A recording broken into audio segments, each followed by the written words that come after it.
it's some like peacocking from some men where they just kind of like want to, take their feathers out and are like, oh, look how much I know and stuff. And like, I'm prepared to swat people down with my knowledge. I'm prepared to do that. But like, that's only if it's like, that's a defense move, not an offensive move, if that makes Mm-hmm. sense.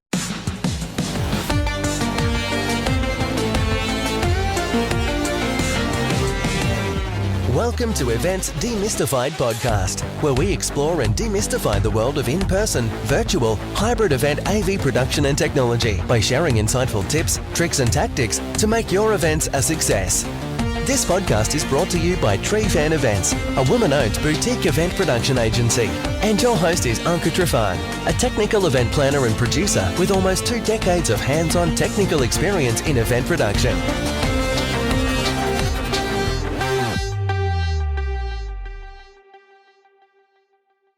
Welcome to another episode of Events Demystified Podcast, your one-stop shop for tangible, technical, and practical planning advice for anyone in the events industry. Today's episode is sponsored by Trifan Events, a woman-owned boutique event production agency that provides the strategy, technology, and gear to host successful virtual and hybrid events. And I am your host, Anka Trifan. On the show with me today, I have Samantha Potter, an audio engineer and install Empress, and she has been working with Allen Heat USA for quite a bit. She's serving as the manager installation and commercial audio with a diverse background in AV and IT, production management, and system design. She also serves as a senior editor and author for such as theme magazines as Pro Sound Web, Church Sound Magazine, and Live Sound International. Growing up as a classical musician, Samantha discovered live sound by the way of studio and eventually began developing curriculum for houses of worship while managing production of funk and R&B bands in the Midwest. Her show, Church Sound Podcast, can be found on all major podcasting platforms, and our previously recorded episode is actually number 39. I will post the link in the episode notes so you can go and check it out. In the meantime, let's welcome our featured guest in. Welcome to the show, Samantha. How are you today? I'm doing very well. It's the only thing I've been able to talk about this last week is how hot it's been here. And we finally got a break in the weather today. So it's been pretty good. I'm doing well. How are you? Not us, because I'm looking at our degrees that are just constantly going up. It was about 90 when I first started our conversation, and it got to 97. So I don't know what's happening, but it's pretty hot here as well. Where do you call home, Samantha? Kansas City. So when you say hot, like how hot does it really get? Right now it's 88, and this is the break in the heat. So it's been like mid 90s. But what gets you is here we also have humidity, which makes it feel like it's like 104, 105. And we don't get that ocean breeze that other hot areas of the country get. So it just is a bit stifling at times. But when it's hot, it's hot, and it's hot, and you know that it's hot. Yes. It was like 106 or 107 at Infocom, and it was bearable. 195 here, humid. No, almost too much. Unbearable. I totally get what you're saying, because I just came from Florida. I was there for a week, and it was in the 80s, 90s, but that heat combined with high humidity is totally like not my cup of tea. Here where I'm at, when it gets 97 and it's 100, 105, it's dry heat. I can put up with it. I mean, it's not comfortable, but I would definitely... you can sweat appropriately. When it's humid, it like traps the humidity on you, and it's almost like hard to breathe because the air feels so thick. It's weird. Anyways, this is... Well, hey, it's been a minute since I've seen you last, and we had a podcast together. We've also done a couple of live shows together for women in events, production, and technology. So catching up and, trying to like figure out like where we're at. This is great to chat, because really what I want to get to is how excited I am that I have you with me on this podcast, because I am starting and kicking off a brand new season, which is dedicated to few females in event productions and audio and video lighting, show calling, technical producers, stage managers, all and any roles that we found ourselves and our way into the field. So to get a little bit of background on your story, I would love to learn more about what possessed you to get into live sound and what keeps you here.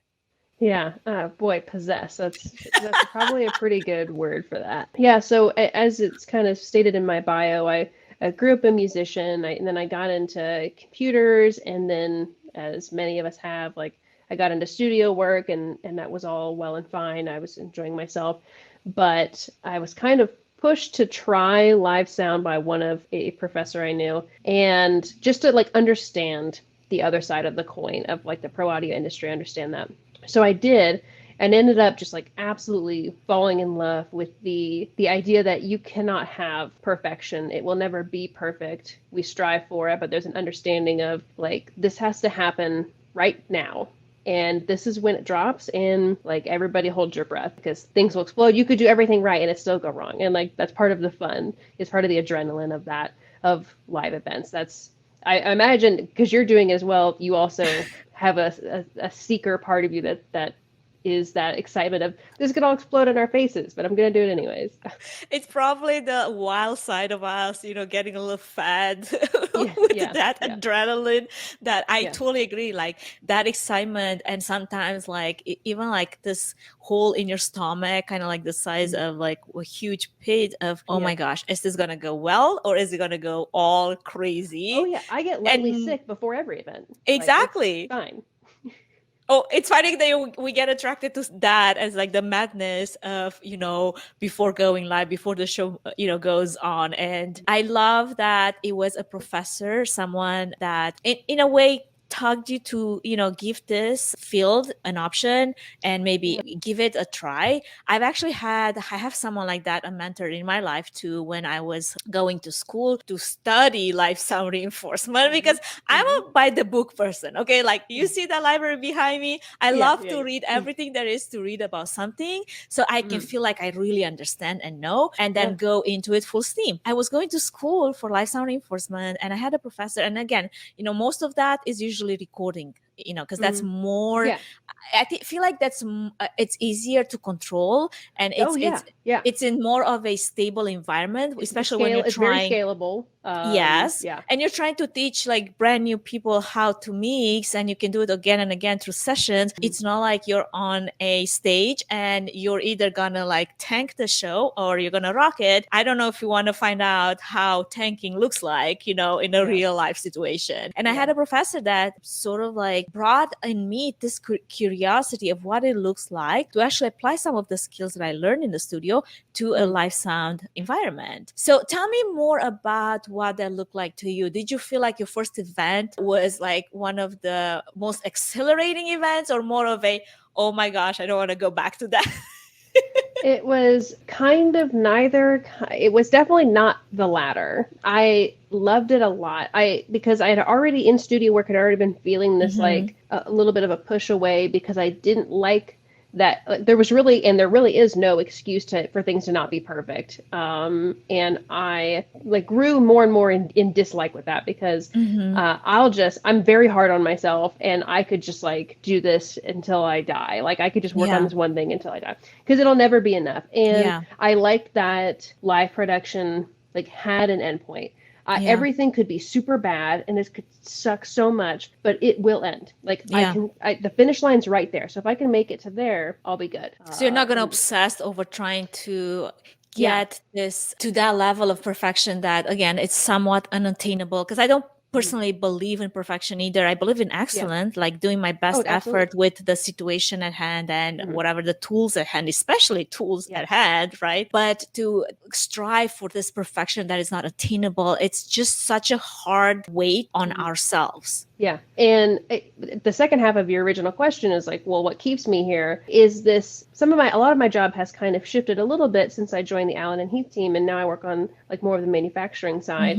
And that was I didn't even understand this part of the industry until I kind of like started looking into these kinds of jobs and eventually ended up here. And it was like, it really opened up this world even more. So now what keeps me is almost like a higher like view of all this is, yes, the adrenaline, yes, finish lines of sorts, but it's like problem solving, helping people, and having like a little tiny piece of me someplace. Like that suddenly means a lot, that I'm able to help people, understand the technology or help develop the technology or help with a design that like lots of people will be in and use and get enjoyment from. Like it looks a little bit different now, but I think the goals are all kind of the same. Is that just like you, like I have very high expectations for myself, excellence, if it's worth doing, it's worth doing right. Yeah, exactly.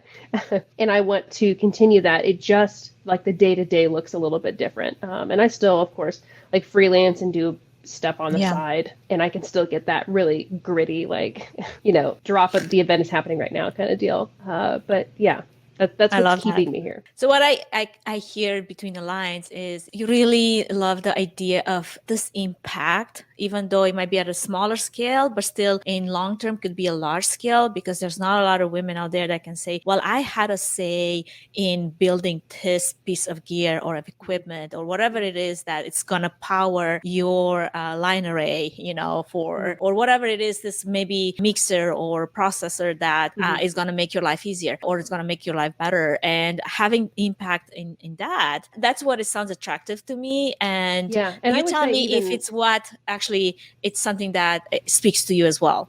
Yeah, no, I'm with you like almost 100% of the way. I would just say on top of that, like it's almost like I have a bigger influence now. I'm seeing more, doing more things, and God bless Alan and Heath, they keep letting me do stuff. So that's awesome. So I do, whether it's webinars or videos or out at trade shows, like I get to meet more people. So between Alan and Heath and like ProSunWeb and everything, like I get to touch so many people's lives in some way or another, whether it's just shaking their hand and having a conversation with them, or it's we go down that product line and it's helping develop something, make this firmware a little bit better, or finding something over here, or an article we're editing. It could be so many things. So I feel like this helps me have an even larger reach to hopefully, to what you were saying, show other women, young women and girls that it's like, this is like totally a career. There's so many jobs that you're not even thinking, and I didn't even realize that exist right now. There are others like you out there, and there's so many opportunities. I love that. And I'd love to touch a little deeper into that. Before we get there, let me ask you something else, because again, in the position that you're in the niche that you're in the field that you're in, I'm just curious, and also, drawing from your years of working live events, I can only imagine that you've worked with so many different type of people coming from diverse backgrounds and even belief systems, as well as talent. So what is, in your opinion, the secret to managing intense, not to say difficult sometimes, personalities and keeping your cool under stressful or maybe demanding situations? Yeah, that is something I'm like still like working on. I feel like I've gotten so much better as I've like gotten well into my late 20s, the end of my 20s. I feel like I've even got a better grasp on it now than I did when I was younger, but because it can be frustrating. But I think I try to keep in mind that for the most part, like people are kind of trying their best. Maybe they're not having a good day, or you have no idea what's really going on, or maybe a lot of times there's a communication problem. I try to keep that in mind. Sometimes people just like genuinely do suck that much. Whatever you're seeing that's just them. So I try to meet them where they're at and say, okay, this person's not my favorite human in the whole world. And given the option again, I probably wouldn't work with them. And I'm going to keep that in mind. But really just having a little bit of patience, making sure that I'm like, that you communicate that I'm doing my part to help this relationship as much as I can, so that it cannot be said that I didn't make an effort. And then beyond that, it's like being professional. You never want to burn bridges unless some serious lines in the sand have been drawn. And we should all have boundaries and lines, and once those get crossed, like you're done. But for the most part, it's kind of out there a bit. But then just taking a deep breath, getting through it. Again, like I said, being professional. And then at the end of the day, complaining heavily to my significant other. So it's like, man, like this happened and this is ridiculous. Can you imagine this thing that happened to me today? nuts. Like this oh my gosh, like that is honestly so therapeutic. It's just, especially, I highly recommend having a significant other that's not in the industry. So there is zero way that there are any repercussions other than therapy, like coming from that conversation. So yeah, that's how I typically try to do it. And I feel like I go back and forth with that. Like I don't have a significant other that works in the industry. Sometimes I wish that they did, because some things that I'm dealing with can only be understood if you are in the same place, niche situation. So sometimes I get frustrated just trying to explain and not getting the reaction that I'm kind of expecting, right? Yeah. It takes a little bit of education on our part. So yeah, my wife is a social worker, so very opposite, and is actually like the field is very women heavy. Like there's very few male social workers, actually, at least where we live. And so like, so the dynamic that she's used to is completely different than your dynamic. So different. Our issues like fundamentally are the same, but like our approach has to be kind of different because the situations, like the people surrounding them, are so different. But we've been together a very long time, so she knew what she was getting. Like it's fine. It's been like 12 years, so she knows a lot more than she probably wants to know. It sounds like she's also more patient, which helps people like us that have a little feisty personality to just like, okay, all right, like breathe. Yeah. And I can do the same for her. I can reciprocate it because I'm totally removed from it. I'm not like, I'm not in wherever she's at. I'm not dealing with the same problem. So I have a totally third perspective on it, and she can offer that to me. So that's really helpful. So recommend it. But yeah, I agree. Sometimes it'd be nice if they also worked in the field, but I think more often than not, even just like schedule wise, I'm glad she doesn't. So that's awesome. Well, let's go back to the pro audio world, and having worked as a pro audio installer, what would you say is, and this is just a curiosity question, because come on, like what would you say is the ratio of women to men working in this particular niche? Because let me just tell you, I have done my years in live sound and have dealt with a lot of providers and installers, and it's not one of the places that most women are drawn to. And I will have a piggyback question to that, but I'm just curious, like in what you're seeing, where you're at right now in today's times. It's all dudes. It's like short answer. Yeah, it's all dudes. Okay, so I think like we're at about, in live sound, I think we're still like 5% women. Like it's gotta be that or less in integration and installation and stuff. Like I'm just like never running into, when I do run into women, there have been a few over the last couple of years that are doing designs and doing like really important stuff, but they are unfortunately few and far between. So I try to like really like take a second to like acknowledge each other, like hello, I see you kind of deal. But yeah, it's heavily men, and we're working on it, but that's, I've always kind of worked in so how do you approach a situation like this? And many times, I would see some of your posts on LinkedIn or Instagram where it is exactly how I would expect that it would be. Showcasing a piece of gear or a new mixing board, a digital board, or whatever other processing, a new piece of gear that's out there, especially at the trade shows that you've been going to. And then there's like a sea of heads, and they all look like guys, especially from the back. How do you come across as a confident, knowledgeable person while also being somewhat likable? Because I feel like for us women in this field, there is a really different measuring stick when it comes to coming across as competent, knowledgeable, but also likable. Yeah. So I consider myself pretty likable, just like how I like live day to day. Pretty much like if I don't like you, like I think people will agree that there's something wrong with you. Like I'm just like, I try to I'm not problematic. I really try to be friendly. Like I said earlier, meet people where they're at and just try to have an understanding, because I like getting along with people. I don't love conflict. But it's basically like I come in, like if let's say I'm meeting like a new group of people, like I basically have to gauge how these men are going to react to me, and I have to adjust accordingly. I'll go in like professional but friendly every single time it's somebody new until they tell me or they show me that I need to act differently. So sometimes it's some like peacocking from some men where they just kind of like want to, take their feathers out and like, oh, look how much I know and stuff. And like, I'm prepared to swat people down with my knowledge. I'm prepared to do that. But like, that's only if it's like, that's a defense move, not an offensive move, if that makes sense. Like, that's never how I want to present myself normally. And the longer that I'm kind of in the positions that I'm in where people like see me doing stuff, the less often that seems to need to happen, because people kind of know who I am and they like understand why I'm there and what I'm doing, rather than just like some lady off the street, I guess. Which, that's its own set of problems. But absolutely. But just coming to a new circle is sometimes there is a little bit of that measuring, like you said, of like, okay, so how much can a little girl know about amplifiers? Yeah.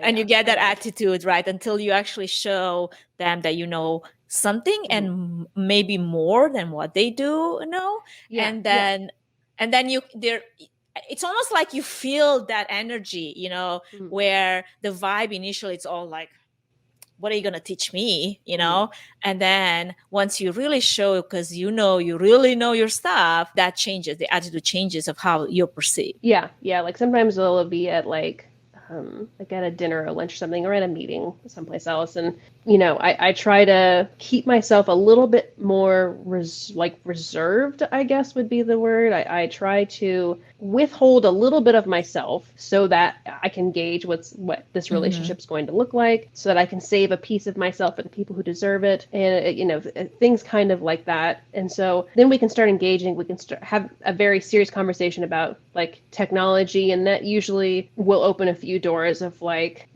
their understanding. They're going to try to gauge my understanding or what we're trying to get out of the conversation. And it's always nice when we reach a point where we can start kind of like joking around, because I like being like friendly in that way. But it's always, again, you have to kind of go in kind of proving yourself, I guess, is like making sure that they take me seriously, I guess, is what it boils down to. And I feel like that can be very tiring for a lot of women. No wonder that those fields are not necessarily, the fields that women will flock towards. So I guess the piggyback question to the initial question would be, what can be done to change the status quo and give more opportunities to women in this field, or maybe make it more attractive for women to flourish in this field? Yeah, that's such a complex. It's going to be a complex answer. It's a complex question, but it has to kind of start looking like the men have to make the first step forward to like creak the door open so that more women can get in. And then once that shift happens, it'll kind of start to take care of itself. But we have to make sure that we are letting women, young women and girls like know these are opportunities that you can have. This is what your life can look like if you go down this route, and things like that, and getting them more in. And then I think just naturally, because of the way that the differences between how men and women or males and females, or we could really go down and start divvying this up, but how like our brains process information so differently between the sexes is stark when you start getting in these traditionally very boys club sort of scenarios, where it's like, well, what if we didn't do that? Or like, this is how it's coming off to me, like right now. Like there have been plenty of times where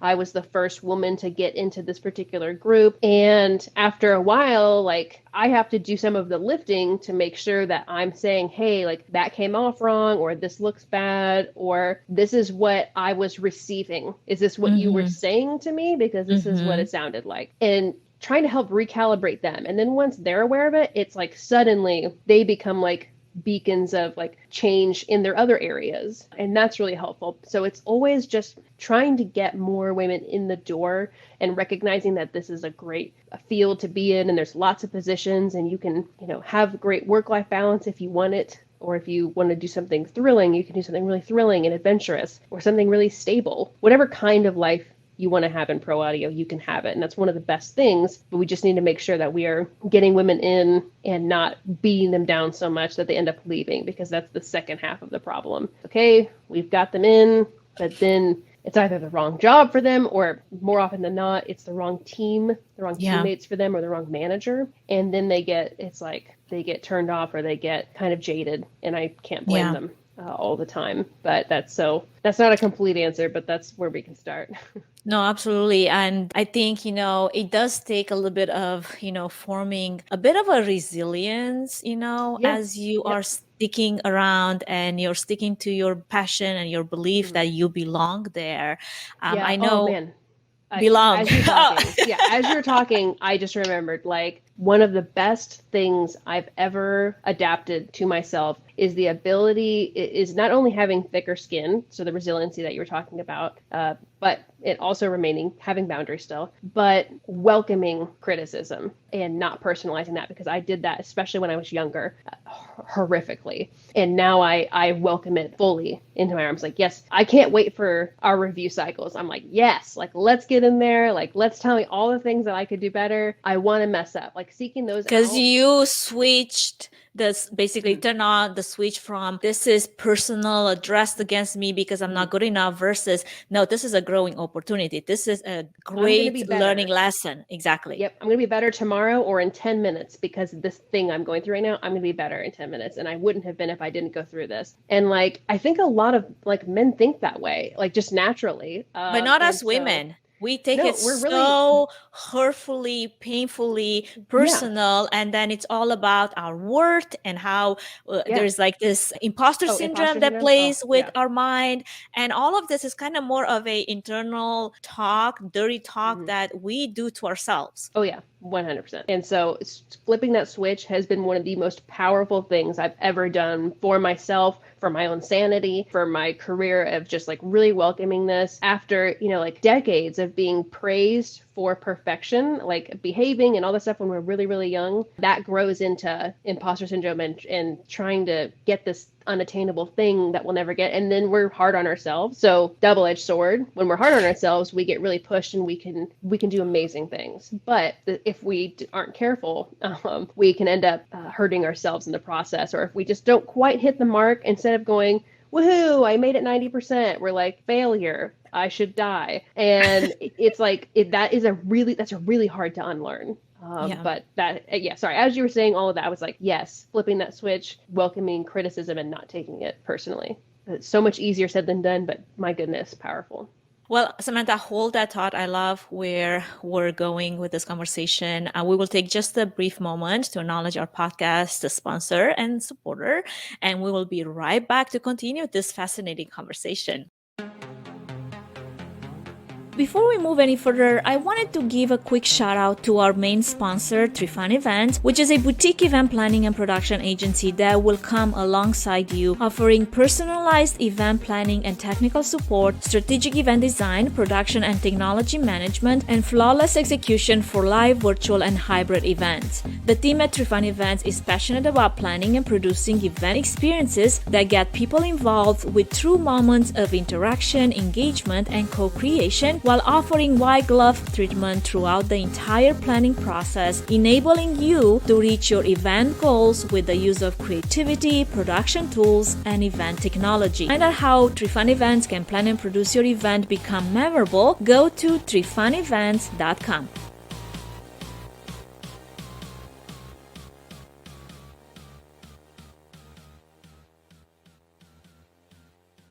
As we're picking back up on our conversation earlier, in my experience, and probably in yours as well, there are very few women working in technical event production, whether that's, in A1 or A2 audio roles, video roles, streaming, engineering. I feel like I see lighting a lot, and that's... Or lighting, I feel like a little bit more so than those more technical roles. And maybe whether that it's a direct result of this lack of maybe a lack of visibility, or people continuing to be surprised when they see women arriving on site. And I've had in my experience people tell me, I've had people that actually come to shadow whatever part of the event that I was doing.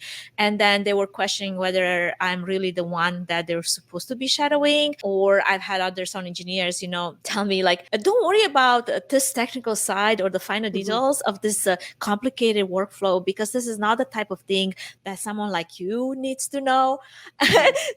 Again, not every encounter has been negative, of course, but there's plenty of examples, a little bit of a microaggressions, I would call them, that would happen. And I feel like for me, the biggest thing, as you just mentioned, working with a supportive team or working with a supportive tech crew that has displayed equal treatment. And there is no doubt that we're all here to do a great job. And just because I'm a woman doesn't mean that I'm less knowledgeable or less technical than my male counterparts. And I'm just curious, from your experience, have you encountered any of those challenges, and how were you able to overcome them? At this point in my career, I can be pretty sassy with microaggressions and it not reflect badly on my career. When you're first starting out, there's a little bit like you gotta kind of like stay in your lane, and I have to do that less now, which is cool. There's still lane staying. Don't, let's not completely throw that out, but it's always, choose the hill you die on kind of deal. But there's always like, I was actually a little bit concerned about these run of trade shows, because I was like, oh gosh, like, because some companies hire what are called like booth girls, who are running the reception, and they're probably the only women in the company, or or there or whatever. Right. So I was like, oh my gosh, like I hope I don't get like, I hope this doesn't come back to bite me. Whether I was like basically the only woman on the booth at every trade show. Or that there was one, our biggest one, there was actually several of us, which was quite nice. But that's good.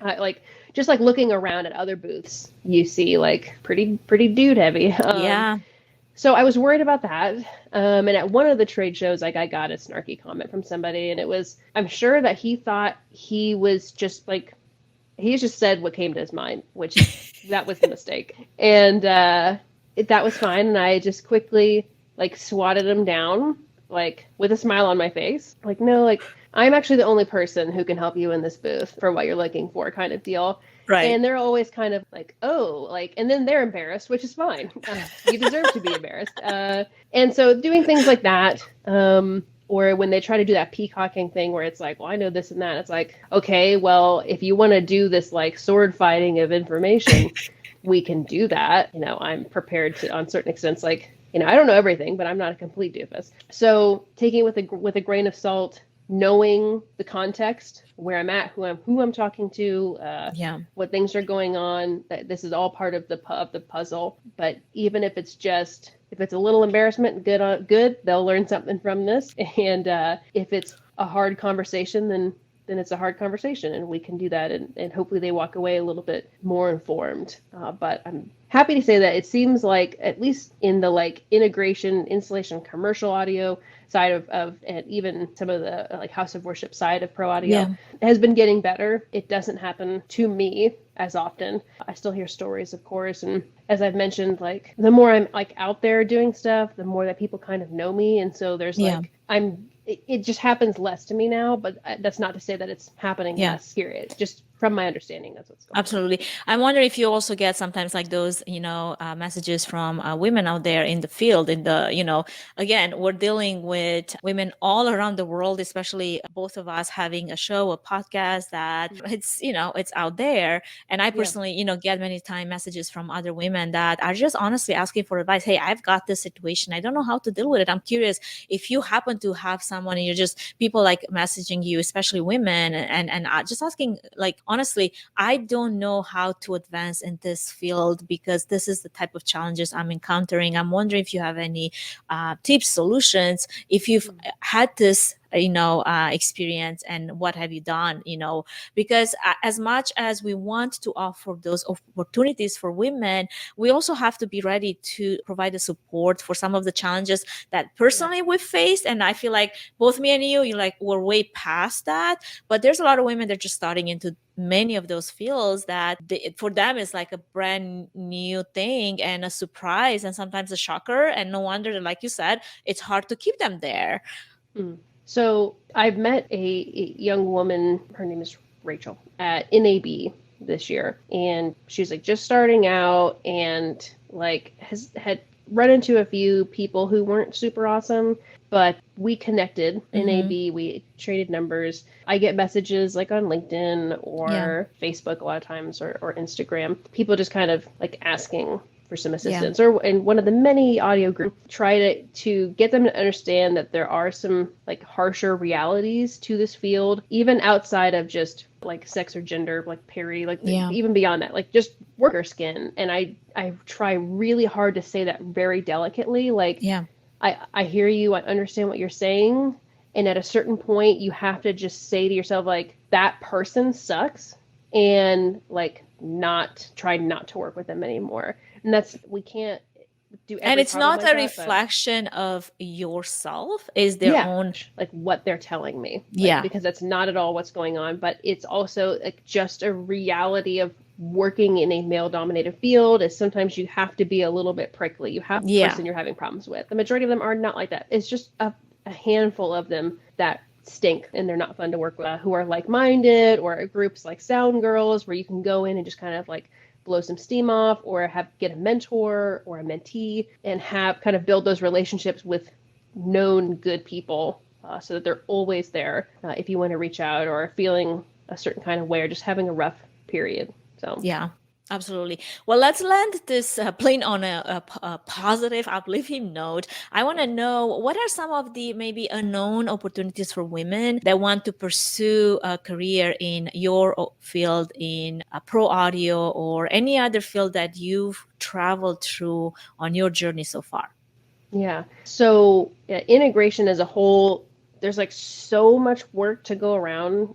There has been for the last couple of years. It's seemingly looking like it's going to continue that way. There's so much work. You can work in integration. You can do design. You can have that like technical and creative side of you, but have a way more like normal, like a like work-life balance, a 9-to-5 sort of deal. You can get that. You can make good money, but you can also like be home on the weekends unless you like don't want to, and stuff like that. You can get that. So especially for anybody wanting to have like a family and that look kind of traditional, that's a great way to get it.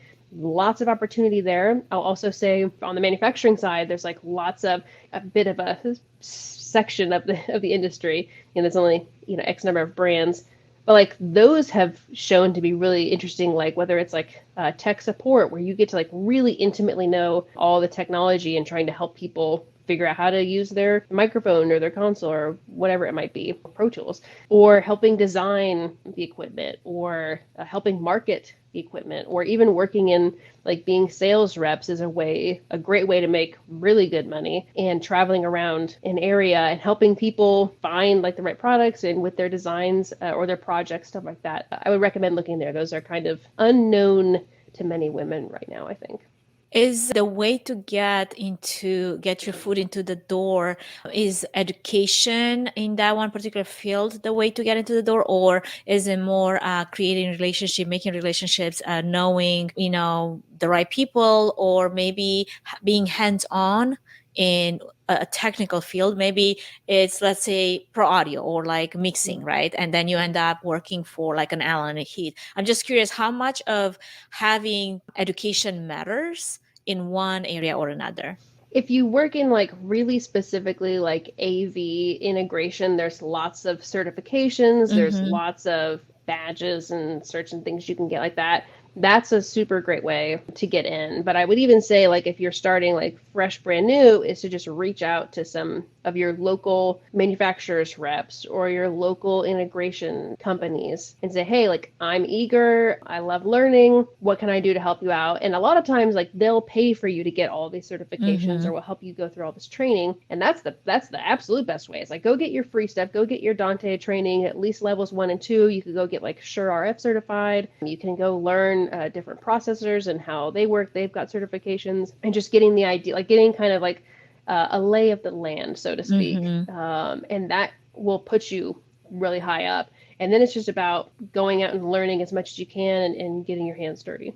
So absolutely. I remember when I first transitioned into mixing on digital boards versus on analog, Yamaha was offering, and this again, I'm kind of dating myself, but Yamaha was offering those PM5D classes, free classes to get certified on their top of the line at the time mixing boards.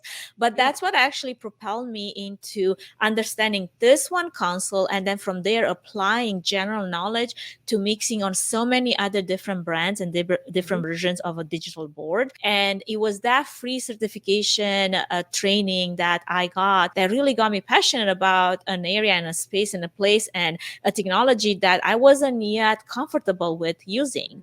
And I totally love the idea of like getting certified on some of the things that you can apply to other areas is so important. And like you said, nowadays, because of the interconnection of AV with networking, having the ability to understand that, especially if you come from the analog world, is so important. I mean, I personally know that as an audio person, having to dive into the video production world thanks COVID, which was like, what is happening to me? Having had that workflow in my mind, it was an easy transition. As much as video is not really my favorite place to be in, but it has helped me immensely over the last couple of years to just do the type of events that now I get to pick and I get to be more hands-on than if it wasn't for that to be an actual thing. So let's transition it a little bit into this pro audio world and how it connects to events. Because in my experience, affordable, high quality pro audio seems more like an oxymoron. And as HD video and audio became so prevalent lately in the world of events, especially with virtual events, and the industry,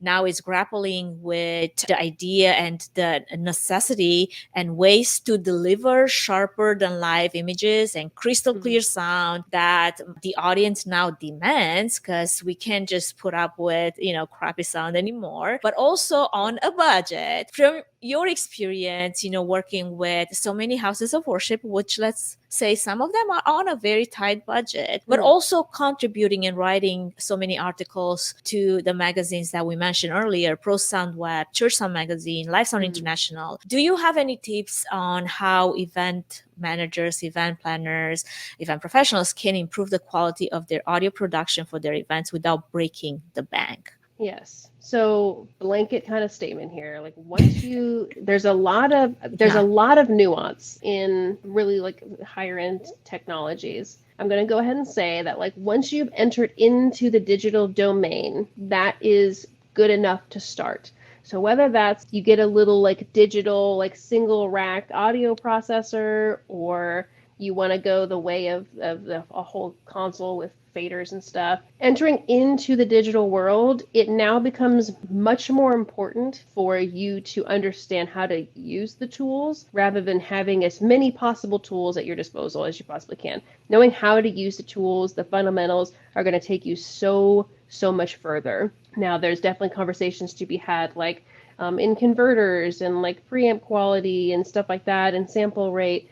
There are great reasons, and those are great conversations that will be much longer than this podcast could possibly be right now. But if you are on a shoestring budget and you're just trying to like get some better quality audio, as long as you've entered into the digital domain, you understand the tools that you have in that digital domain, then it becomes addressing the sources. So whether that's getting a better microphone. We were having a super fun time with microphones before we hit record because I was trying to like do a shortcut, and guess what? It didn't work as good. So you start doing. And I love it when that happens to us, especially as sound engineers, and you're like, doing it. I'll do it the right and the long way. So it's getting a source. So better microphones, better placement of the microphones, or just if it's just like a better operator, so somebody who understands like cues and hitting things at level balances more appropriately, doing that, like that can take you so far. And then you start going into, okay, well, I've got the right mics. We know how to use them. We're doing all that. I know how to use the processing tools that I've got, but it's still not getting where I need it to be. Then it's like, okay, well, now we enter into that nuance. Like, you want to upgrade and go this direction. Maybe now I want to start using a Q or an SQ console because I want more processing capabilities live. I want to do more, or I want to have lower latency, or I want to have a better multiple workflow. inputs, or even like in multiple cases inputs. of events.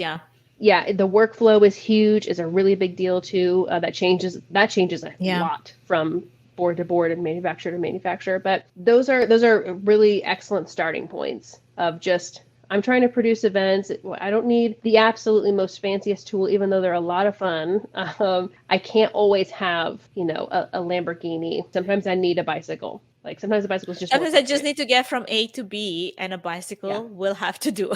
Yeah. So truly, like, understanding the fundamentals, getting yourself into the digital domain, and getting things at the source. And you're going to get over 50% of the way there, like 75% of the way there. And then that last 25% is what's really hard. It's what's really hard to get. So where do you see the future of pro audio heading, and how do you think will that impact maybe, the future of events? Everything's going networked, if it wasn't already clear.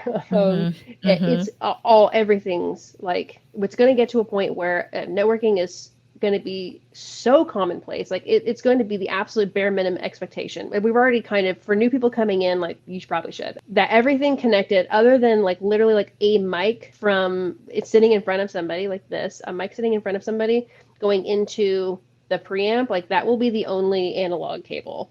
And it will be digital and networked the rest of the way. That's where it's going. I wouldn't be surprised if eventually the microphones also turned purely network. We already have networked microphones in integration land, but even just like right in front of me or like on tours and stuff, those will be networked eventually. And so understanding like networking as a whole.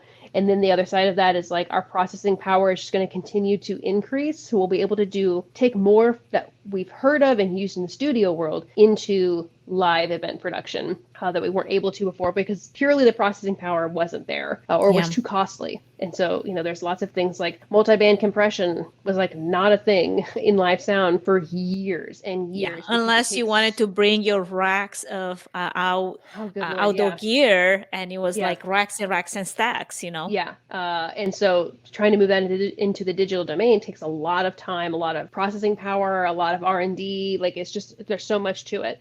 But we're getting to the point now where it's like the bar is dropping, so we're able to do so much more with so much less. So then it becomes understanding more techniques, more tools, understanding like it's not just about when we're on analog boards, as you well know, I'll go like you get in there, and unless you have a bunch of outboard gear, like you have the 3 bands of EQ, if you're lucky, 1 or 2 of them is variable, sweepable. That's what you have, and you make it work, and it's going to be great. So that's kind of a bit of another double-edged sword. It's like now we're going to have even more tools, so we're going to be even more prone to like way overdoing it instead of stripping it down and understanding why, when, where, and how we use specific tools. So that's where I'm seeing it going. It's all networking and more horsepower, but that means we have to exercise more knowledge and more constraint. And sometimes exactly less is more. Oh yeah, that's almost always. Well, this has been a fantastic conversation so far, Samantha. Thank you so much for sharing so much of your experience and your learned wisdom and your tips. And in closing, I'm just curious if you have maybe one piece of advice that you would like to put out there for any other, female that would like to maybe pursue a career in pro audio and live events, or anything else that would be helpful for them as they plan maybe a step into a new future. Yeah. Stay hungry and don't let anybody rain on your parade. There's as much as you could possibly want to do in this field, you can do. However high you want to go, you can go.